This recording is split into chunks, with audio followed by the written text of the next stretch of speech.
부러진 계층 이동의 사다리, 경제적 지위의 세습화. 과거 한국은 교육을 통해 한 가정의 신분 상승과 계층 이동이 가능했던 시절이 있었습니다. 개천에서 용난다는 말처럼 한 개인의 성공이 아닌 집안 전체를 일으키는 사례는 온 동네에 화제가 되었고, 이는 많은 사람들에게 희망을 주었습니다. 그러나 이제 그러한 이야기는 먼 옛날의 전설처럼 느껴질 뿐입니다. 오늘날의 한국 사회는 금수저와 흙수저라는 신조어가 유행할 정도로 새로운 신분 시대가 도래했습니다. 정체된 계층 이동. 우리나라 가구의 80%에서는 한동안 계층 이동이 거의 나타나지 않았습니다. 가구를 상위층, 중산층, 하위층으로 분류했을 때 신분 상승이나 하락 없이 현계층 상태를 유지하는 가구가 늘고 있습니다. 이는 계층 간 이동이 점점 더 어려워지고 있음을 의미합니다. 교육이 계층 상승의 수단이 되기 어렵다는 현실은 많은 사람들에게 절망을 안겨주고 있습니다. 엘리트 교육의 비용 부담. 영어 유치원 사립초 국제 중특목고로 이어지는 새로운 엘리트 코스를 밟기 위해서는 매년 수업료와 특별활동비로 1,000만 원 이상을 지출해야 합니다. 영어 유치원 1년과 초중고교 12년간의 사교육비를 제외하더라도 1억 3천만 원이 필요합니다. 빈부격차가 심해지고 높아진 교육비용 부담으로 인해 양질의 교육에서 소외되는 계층이 늘어나면서 교육의 신분 상승 기능도 점차 쇠퇴하고 있습니다. 이제는 많은 사람들이 노력해도 신분 상승이 불가능하다고 믿고 있습니다. 경제적 지위의 세습화. 우리 국민의 절반은 자신을 중간층이라고 여기지만 노력하면 지위 상승이 가능할 것이라고 믿는 사람은 10명 중 2명에 불과합니다. 더욱이 신분 상승의 사다리를 타고 올라가기가 갈수록 더욱 힘들 것이라고 응답하는 사람들도 많아지고 있습니다. 이는 우리 사회에 태어날 때부터 경제적 지위가 결정되는 수저 계급론이 만연해가는 현실을 반영하고 있습니다. 꿈조차 가난해지는 사회에 가난할수록 꿈도 가난해지는 세태는 통계에서 여실히 드러납니다. 이러한 시대상을 반영한 연구 결과가 발표되었습니다. 서울대 경제학부 박사과정 오성재 씨와 주병기 교수가 발표한 논문 한국의 소득 기회 불평등에 대한 연구에서는 직업별, 학력별 기회 불평등이 심화되고 있음을 보여줍니다. 특히 저숙련자, 저학력자가 많은 저소득층에서의 기회 불평등이 가장 심했습니다. 논문은 개인의 소득이 노력뿐 아니라 부모의 경제력, 학력 등 사회경제적 환경, 선천적, 재능, 우연적 요소에 의해 결정된다고 분석했습니다. 이는 계층 이동이 점점 더 어려워지고 있음을 시사합니다. 양극화의 그늘 아래. 날로 심화되는 양극화의 그늘 아래 많은 사람들의 삶은 절망의 나락으로 떨어졌습니다. 사회 전반에 분노와 불안이 만연하게 되었습니다. 교육 부문에 남겨진 부정적 유산 또한 상당히 심각합니다. 시간이 흐를수록 계층 간 교육 격차가 심화되었고 이제 대다수 국민은 노력해도 계층 상승은 힘들다고 토로하면서 교육을 계층 이동의 사다리로 여기지 않고 있습니다. 이러한 상황에서는 부와 신분의 세습이 고착화되어 사회의 활력이 사라지고 사회 통합도 난망해질 수밖에 없습니다. 신분 상승의 사다리가 무너진 사회에서는 개인의 노력과 꿈이 더 이상 미래를 바꿀 수 없으며 이는 사회 전반에 깊은 절망을 안겨줍니다. 사회적 불안과 분노는 더욱 증대되고 있으며 이는 결국 사회적 갈등과 혼란으로 이어질 수 있습니다. 경제적 지위의 세습화를 막아야. 부러진 계층 이동의 사다리는 단순히 개인의 문제가 아닙니다. 이는 우리 사회 전체의 문제이며 해결하지 않으면 안 될 심각한 문제입니다. 정부와 사회는 이를 해결하기 위해 적극적으로 나서야 합니다. 불평등 해소와 공정한 기회 제공을 위한 정책을 마련하고 교육의 기회를 모든 계층에게 공평하게 제공해야 합니다. 또한 경제적 지위의 세습화를 막기 위해 다양한 사회적 지원이 필요합니다. 그래야만 희망이 있는 사회, 꿈을 꿀 수 있는 사회가 될 수 있습니다. 세상에서 가장 우울한 나라. 계층 이동의 사다리가 무너지다. 한국 사회는 눈부신 경제 성장과 민주화를 이루어냈지만 그 이면에는 깊어지는 우울의 그림자가 드리워져 있습니다. 과도한 경쟁, 불평등 심화, 사회적 지지 부족 등 다양한 요인이 복합적으로 작용하여 국민들을 좌절과 패배감으로 몰아넣고 있으며 이는 세계 최고 수준의 자살률이라는 비극적인 결과로 나타나고 있습니다. 신분 상승의 꿈이 좌절된 사회. 계층 이동의 사다리가 무너지다. 과거 한국은 개천에서 용난다는 말처럼 교육열과 능력주의를 바탕으로 신분 상승과 계층 이동이 활발하게 이루어지는 역동적인 사회였습니다. 하지만 IMF 외환 위기 이후 급격한 세계화 아파트 가격 폭등은 중산층 몰락과 양극화를 심화시키며 이러한 희망을 무너뜨렸습니다. 기업들은 성과주의를 도입하고 비정규직을 확대하여 고용 불안을 야기했고 부동산 가격 상승은 자산 불평등을 심화시켜 계층 간 이동을 더욱 어렵게 만들었습니다. 세계 최고 수준의 자살률 벼랑 끝에 내몰린 삶 통계청 자료에 따르면 한국의 자살률은 OECD 국가 중 최고 수준이며 특히 젊은 층의 자살률이 높은 것이 심각한 문제입니다. 2022년 기준 한국의 자살률은 인구 10만 명당 23.6명으로 OECD 평균의 2배가 넘습니다. 특히 10대와 20대의 자살률은 각각 10만 명당 10.6명, 22.8명으로 다른 연령대에 비해 월등히 높습니다. 이는 과도한 경쟁과 학업 스트레스, 불안정한 미래에 대한 불안감, 사회적 고립 등이 복합적으로 작용한 결과로 분석됩니다. 경쟁 사회의 폐해, 끝없는 비교와 경쟁 속에 갇힌 삶. 한국의 경쟁 사회는 국민들을 끊임없는 비교와 경쟁 속에 몰아넣어 심리적 고통을 가중시키고 있습니다. 학생들은 좋은 대학에 진학하기 위해 밤낮 없이 공부하고 취업 준비생들은 대기업이나 공무원 시험에 합격하기 위해 치열한 경쟁을 벌입니다. 이러한 경쟁은 성공에 대한 압박감과 실패에 대한 두려움을 증폭시켜 우울증과 불안 장애 등 정신건강 문제를 유발합니다. OECD의 2022년 자료에 따르면 한국인의 삶의 만족도는 10점 만점에 5.9점으로 OECD 평균보다 훨씬 낮습니다.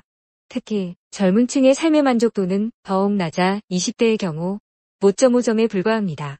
이는 경쟁 사회에서 오는 스트레스와 불안감이 삶의 만족도를 저하시키는 주요 원인으로 작용하고 있음을 보여줍니다. 사회적 지지 부족, 고립된 개인, 외로운 삶. 한국 사회는 개인주의적인 성향이 강하고 사회적 지지가 부족하여 어려움을 겪는 사람들이 도움을 받기 어려운 환경입니다.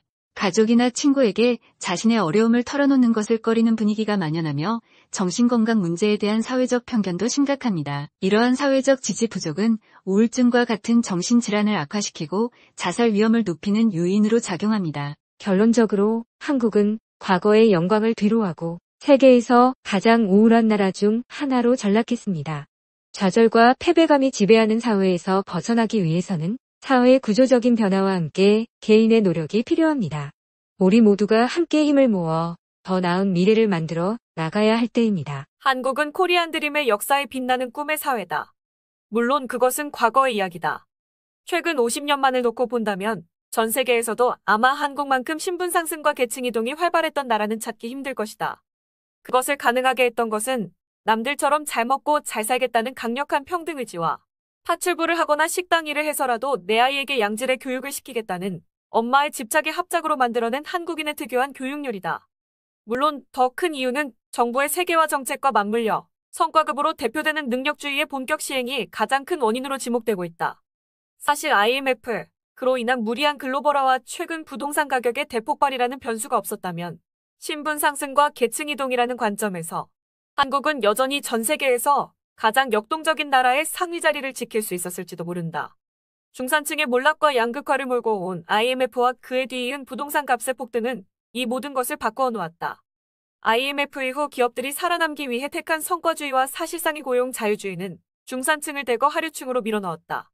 글로벌화의 영향으로 해외 노동자에게 대거 일자리를 뺏긴 것도 한 원인으로 꼽힌다. 게다가 능력주의에 따른 소득의 격차와 부동산 값의 폭등에 따른 계층 간의 차이는 부자와 빈자를 완전하고 명확하게 갈라놓았다. 이 양극화의 최대 특징은 주거재, 소비 패턴 등 계층별로 삶의 모습이 완전히 다르고 지금까지 근근히 중산층에 머물 수 있었던 사람들이 속속하류로 전락해 간다는 점이다. 이 현상은 더욱 극심해질 것이고 계층 간의 격차 확대는 미국과 영국 등 전 세계에 공통된 현상이지만 우리나라에서 특히 심각한 것은 치열한 경쟁에서 한 번 탈락한 사람은 신분 상승이 사실상 불가능하고 하류로 전락한 사람들은 죽을 때까지 일하지 않고는 생존조차 보장받을 수 없다는 점이다. 이러한 사회에서는 극히 일부를 제외하고는 거의 모든 사람들이 심리적으로 패배자에 가깝다. 그 때문인지는 몰라도 오늘날 한국 사회에서는 기이하게도 거의 모든 사람이 성공하기를 기대한다. 거의 모든 학생들이 의대와 법대를 지망하고 거의 모든 젊은이들이 대기업의 정규직이나 안전지향의 학교 선생, 공무원을 희망한다. 그러나 이것은 분명히 불가능한 일이다. 가장 후하게 쳐주어도 많은 사람들에게는 기껏해야 실패가 없으면 다행인 것이다. 보통 사람들의 기준에서 보면 한국은 실패자들로 가득 찬 루저들의 우울한 나라다. 로또는 번번이 비켜가고 주식은 뜻대로 되지 않고 삶에 속고 배신에 울며 운명 앞에 무릎 꿇는 것이 보통 사람들의 인생이다. 능력주의라는 미명하에서 좌절하고 비웃음거리가 되고 만인 대 만인의 경쟁에서 늘 선두에 서지 못하고 뒤처지는 것이 보통 사람들의 운명이다. 성적이 상위 3% 내에 들어야 내신 1등급을 받을 수 있는 학력 경쟁 같은 것으로 비교해보아도 그들은 모두 실패하고 좌절한 사람들에 가깝다. 물론 승자들도 있다. 하지만 사회 전체로 따지면 그 비율은 극히 미미하다. 오늘날 만인이 만인에 대해 경쟁하는 부와 권력 게임에서는 대개 한 사람의 승리자만 있고 나머지는 대부분 패배자들이다. 우선 산술적인 측면에서 그렇다. 류현진이나 손흥민의 연봉을 놓고 비교하면 국내 프로 선수들은 모두 패배자나 마찬가지다. 또한 각 나라의 인구도 19세기보다 평균 5배나 늘고 나라를 다스릴 능력이 있는 고학력층도 100배에서 1000배나 늘었지만 어디서도 대통령을 5이나 100명을 뽑는다는 이야기는 들어본 적이 없다. 대선에서 아무리 많은 사람이 도전해도 결국 승리자로 남는 사람은 한 명뿐이다. 더구나 한국은 기대 수준도 높은 데다가 성공에 대한 열망도 아주 대단하고 성공을 아주 중요시하는 사회다. 또 경쟁이 우리의 머리와 욕망을 지배하게 되면서 기대는 크고 만족의 정도는 형편없이 떨어졌다. 이런 현실이니 자신이 승리자가 아니라는 사실 때문에 괴로워하는 사람들이 과거에 비해 엄청나게 늘어났으리라는 것은 불문가지다. 어느 모로 보나 한국은 실패자들로 가득 찬 우울한 혹성이다. 오늘날처럼 르네상스 시대에도 대형 서점의 자기계발 코너에는 많은 사람들로 붐빌 정도였다. 이때 처음 쓰인 궁정 처세서들은 궁정 사람이 되는데 필요한 방법을 가르쳐주는 지침을 제공했고 궁정 내부를 들여다볼 수 있는 창을 제시했다. 대략 1500년부터 1800년에 이르기까지 수천 권의 궁정 처세서가 쓰여졌고 수많은 사람들이 이런 책들을 탐독하였다. 이 책들은 더 많은 사람이 궁정에 진입하려고 애쓰는 시대에 필요한 열쇠를 출세하려는 많은 사람들에게는 사다리를 제공했다. 르네상스 시대의 궁정처세서 중 카스티글리오네의 궁정인론은 궁정문학의 필수 텍스트이자 처세서의 바이블이었다. 1528년에 출간된 이 책은 150년에 걸쳐 유럽 전역의 궁정, 외교 및 상류사회의 행동 양식에 상당한 영향을 미쳤다. 크로멜도 이 책을 읽었고 셰익스피어도 이 책을 확실히 알고 있었다. 카스티글리오네는 궁정인이 어떻게 군주를 섬겨야 하는가를 가르친 반면 마키아벨리는 군주가 궁정인을 어떻게 다루어야 하는가에 대해 글을 썼다. 카스티글리오네는 자서전을 썼다고 말할 수 있다. 바로 자신이 책 속의 모델이었다. 이탈리아 만토바 지방에서 귀족 집안의 후손으로 태어난 그는 르네상스 시대의 특징인 팔방미인답게 외교관, 시인, 학자, 군인이었다. 평생 동안 궁정인으로 살았던 그는 종종 자신마저 기만하는 이상적인 실용주의자였다. 빈틈이 없을 정도로 실리적으로 움직일 때든 기회주의자로 움직일 때든 항상 이상주의자로 자신을 포장하고 기회를 엿보았다. 카스티글리오네는 궁정인론에서 진정한 궁정인에 대하여 이렇게 정의한다. 자신이 섬기는 군주를 기쁘게 하는 일이 무엇인가를 간파하는 분별력, 적절한 행동의 수준을 파악하는 재기와 판단력, 그리고 감정적으로 싫은 것을 좋아하게 만드는 속 깊은 배려심과 결단력이 있어야 한다. 궁정인은 완벽하게 준비되지 않았거나 기분이 좋지 않은 때 또는 우울한 상태일 때는 군주를 아련하지 않는다. 궁정인은 마치 바보인 듯 오만한 자세를 벌인다.